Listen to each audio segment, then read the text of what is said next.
เนี่ยเดี๋ยวขึ้นมาไปโอ้นี่เอาอาจารย์ไปอาจารย์เล่าเด้อบาทนี่โอ้ไม่ยังกันนี่ไม่แม่นี่ยังกันดิกูอาจารย์นี่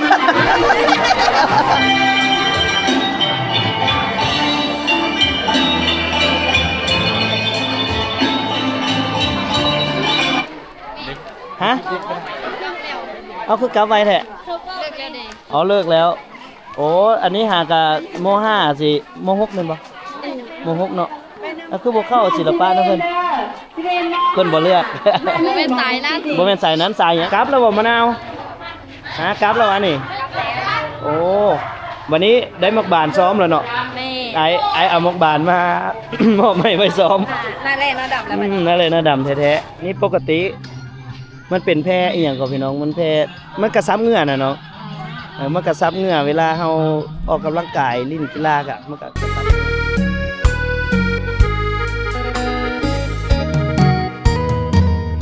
เมื่อหวนคนึงทางชีวิตคู่จะหาใส่มาเทียมคู่เหมือนคู่นี่ยากเต็มทนค่อนคืนอดสาสอกหาวิสามาใส่ตนเพื่อความหวังให้เป็นผลสอนสิตนให้สมดังใจ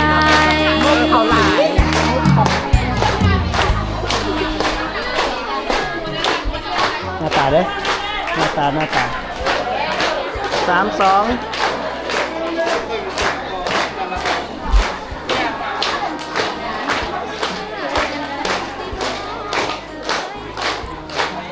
อึ๊บไปเลย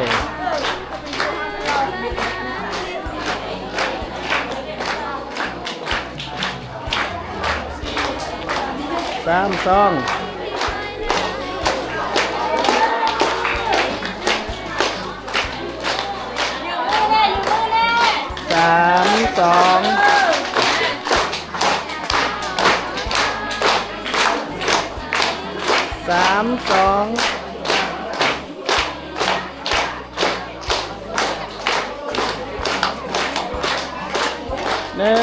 2แนม2 31 2 3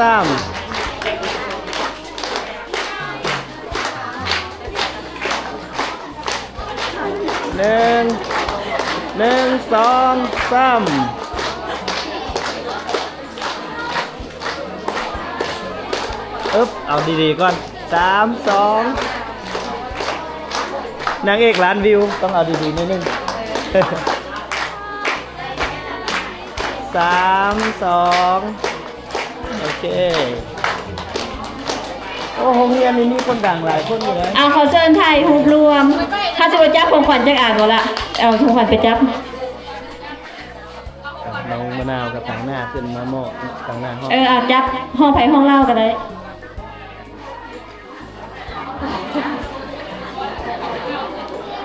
หูนี้กระท่ายก้อนเราจังมอบเนาะ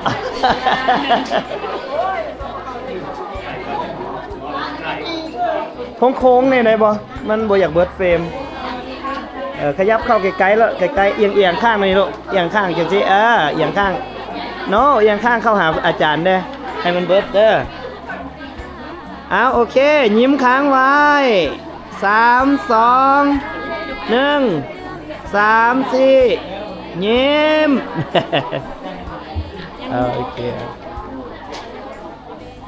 แล้วอาจารย์เอาขอเสียงตบมือดังๆอีกครั้งนึง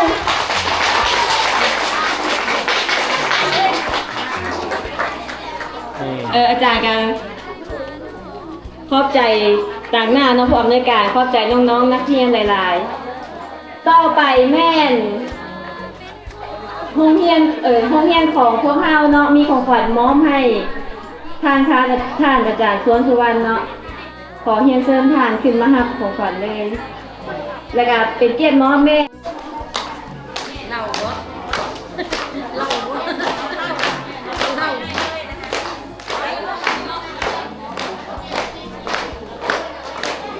เอาถ่ายรูปก่อนเด้อ3 2 บัดแกะละเอิ้นหน่อยเด้อ โอเคสงสัยหงทอง ขอเสียงตบมือดังๆเลย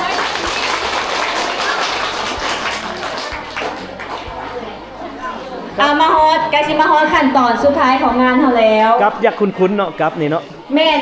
ขั้นตอนน้องๆนักเรียนเนาะมอบของขวัญให้ครูอาจารย์ไม่ไผมีของขวัญหรือว่าอันใดก็ขึ้นมามอบให้ครูอาจารย์ของตัวเองได้เลย เอาบัดนี้แฮงคักบัดนี้เลียนแถวเด้อลูกเด้อเลียนแถวเอา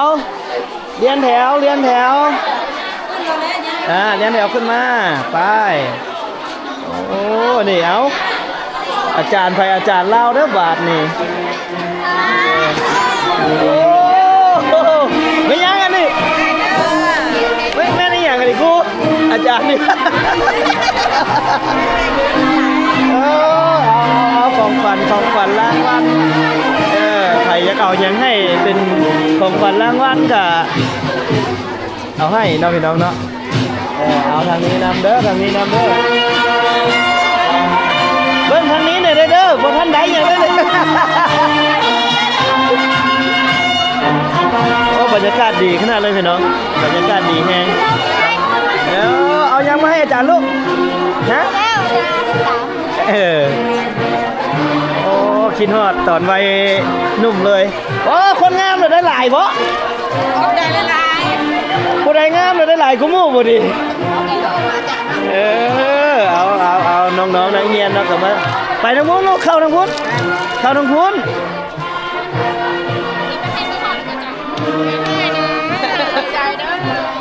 มอบให้ในนี้เลยบ่เอามะนาวคือบ่มอบกันรางวัลให้อาจารย์มาแล้วก่อนบ่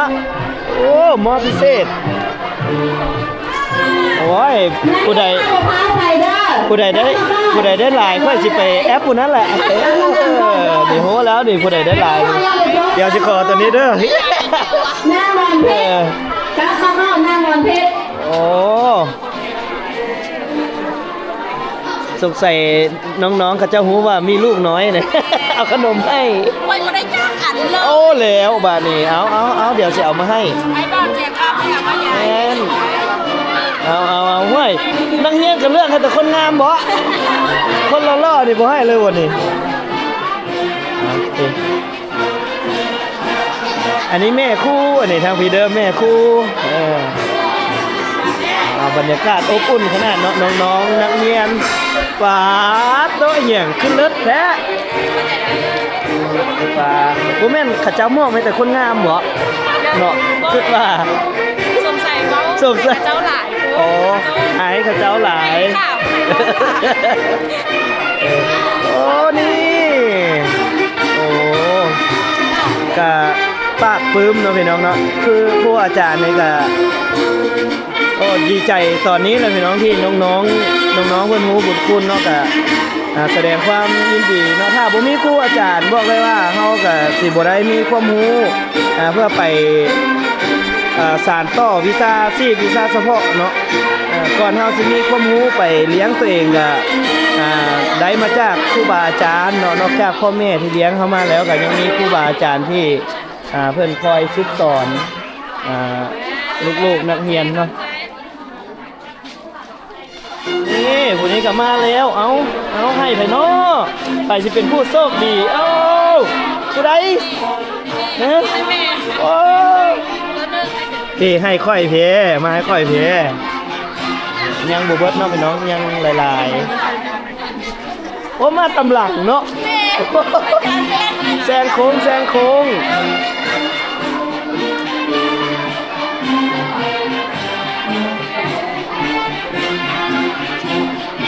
จานบัดแกะละเอิ้นหน่อยเด้อ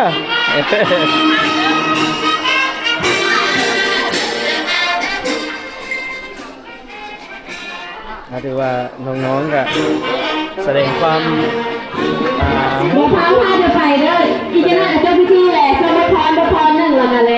แสดงความรู้บุญคุณต่อครูอาจารย์น้องๆเพิ่นก็มอบของขวัญในวันครูซึ่งเป็นวันที่สำคัญที่สุดของชาติก็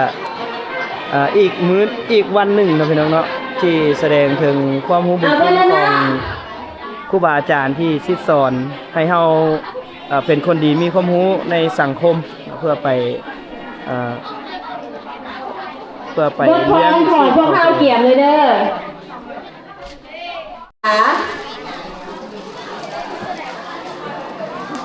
ขอเชิญน้องๆรับชมได้เอาขอเสียงตบมือดังๆแน่ที่พร้อมเรื่องดังๆเด้อ ตอนมวนซื่นออกพรรษาเดี๋ยวมาเบิ่งน้องๆเพิ่น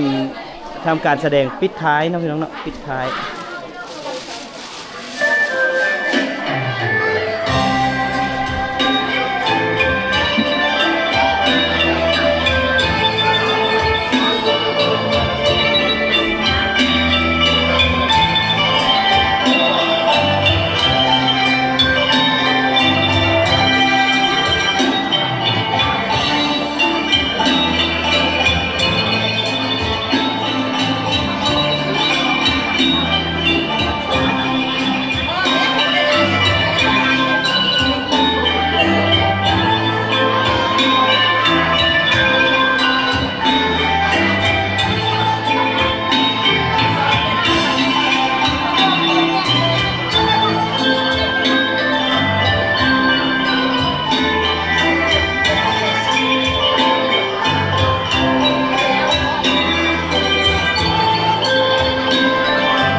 เป็นยังไงงามบ่ถ้างามขอเสียงตบมือจากชมเชยดังๆให้เขาเด้อพิธีของเฮาเนาะไกลมาหอสุขภาพเข้มแข็งประสบผลสำเร็จในหน้าที่เวียกงานอวยพรใจให้น้องๆนักเรียนทุกคนจงเรียนเก่งเสิ่งใดมุดทุกคนขอขอบใจ เอาขอเชิญน้องๆนักเรียนแล้วก็บรรดาแขกผู้จากของเฮาพักผ่อนได้ขอเชิญบรรดาแขกกันห่วมผ้าเข้าสามัคคีนำพวกเฮาเด้อบ รรยากาศพี่น้องน้องๆก็ถือว่าเป็นโอ้ยเบิดเรียกเลยเนาะเบิดเรียกแล้วนักฟ้อนนั่นบ่นักฟ้อนนั่นบ่ฟ้อนงามหลายฟ้อนงามหลายฟ้อนงามเอา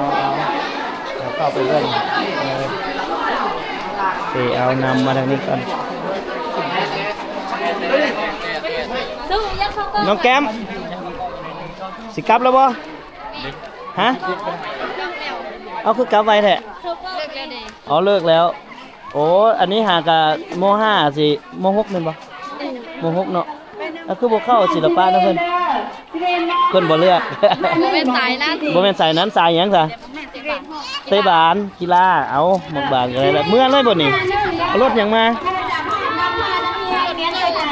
ฮะเอารถอาจารย์เพิ่นเอารถรับส่งมาทางบ้านน้องอ่ะเอา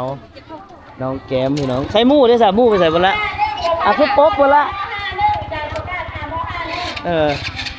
ไปถ่ายรูปให้หน่อยมั้ยอยู่ใส่หมู่เด้มาถ่ายรูปไว้มาถ่ายรูปหน่อยนึงมั้ยถ่ายรูปหน่อยนึงมั้ยใส่หมู่เด้มาถ่ายรูปเด้ชุดนี้กำลังงามมาเด้อดีๆน้อง3 2 1โดยฮะโอเคได้แล้วเนาะโอเคเอาไปโชคดีเด้อเดินทางปลอดภัยน้องๆเนาะอันนี้กับน้องแก้มหรือว่าเป็นเป็นดาราในซองอีกคนหนึ่งที่มีชื่อเสียงสมควรเลยแหละเนาะน้องๆนักเรียนบรรยากาศอยู่โรงเรียนม.ปลายโรงเรียนม.ปลายเมืองนาไก่แขวงขมวนของพวกเราเนี่ยเนาะบรรยากาศสุดยอดเลยเดี๋ยวตามไปเบิ่งมีน้องมะนาวอีกพี่น้องอยู่ที่นี่ก็ได้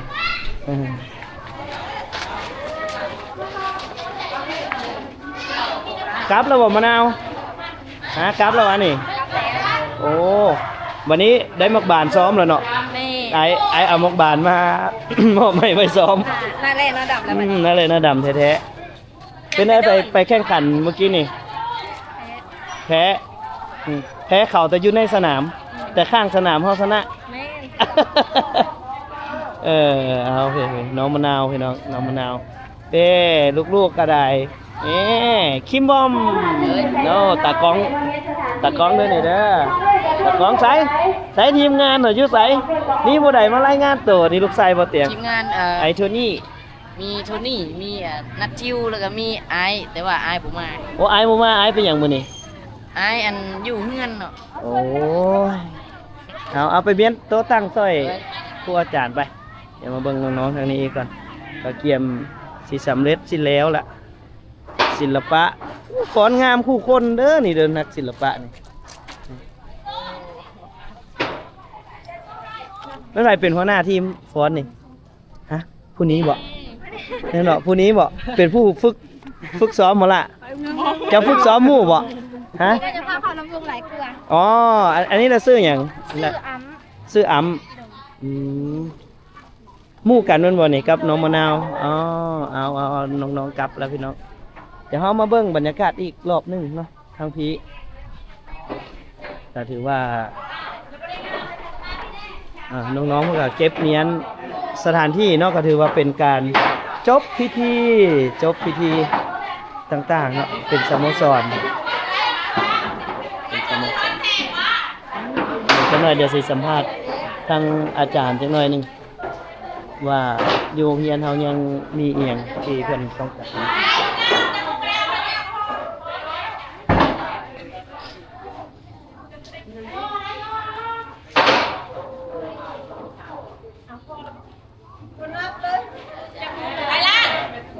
ฝรั่งเขาเจ้าบ่ให้นับ มีแต่ยิ้มค้างอย่างเดียว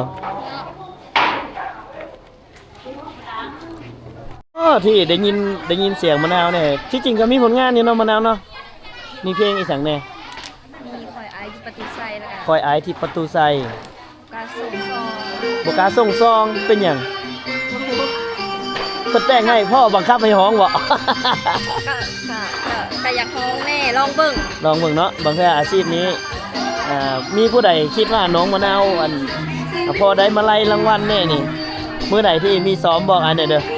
ได้สิไปไลฟ์สดเอามาไล่ให้เนาะเพื่อมีคนส่งมาไล่ให้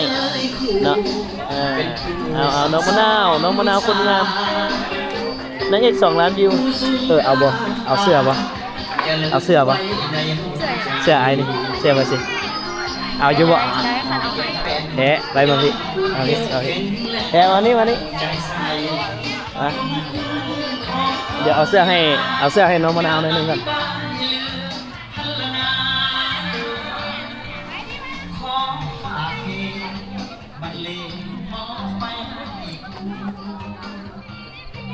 มานาวมาไซส์หยังไซส์ L มันซ้ำอายพี่ได เขาใส่ L แต่ละแบบใส่ M มันทัน M น้อยเอ็มใหญ่ไดนี่แหละ M ผู้ชายไดบ่แม่น M ผู้หญิงได ทันเละ เอ้าบ่ได้เอามาซะเดี๋ยวแป๊บนึงอึ๊บ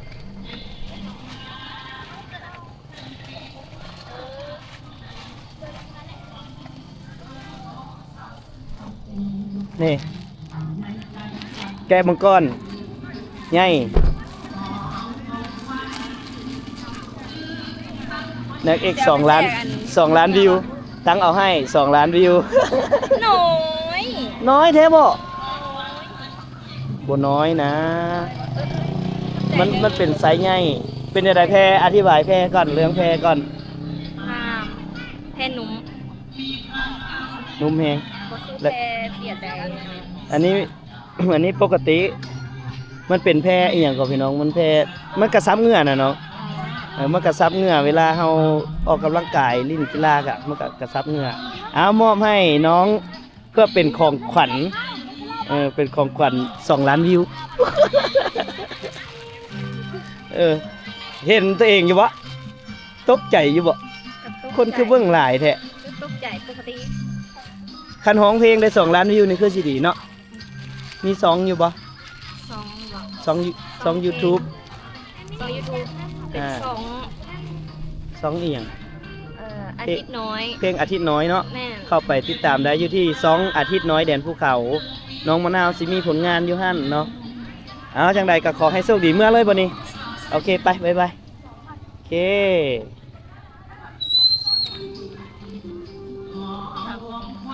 ไปหับหมู่อยู่